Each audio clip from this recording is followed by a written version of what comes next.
I'm over here having an interesting morning this morning, thinking about hypergamy and the rules of dating and how they've changed in the last, say, 70 years or so.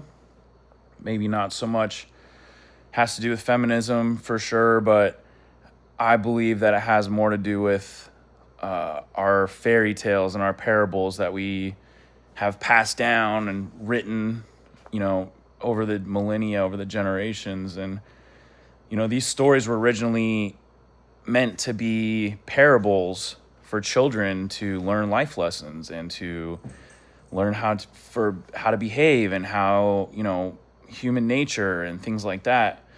And over the past 100 years or so, I call it the Disney syndrome, but it's like those stories have changed. Those stories have been hijacked and they don't mean the same thing.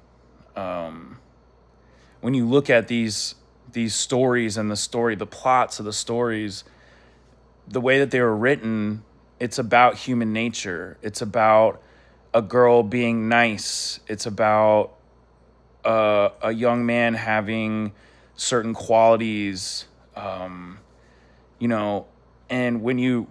when people change those around, it changes the message and it gives society these undertones, these undercurrents of opposites, right?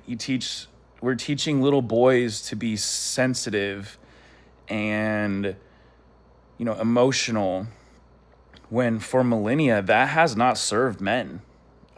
Being emotional and talking about my feelings, we're too busy worrying about other tribes coming and taking our women, and the women were worried about that too.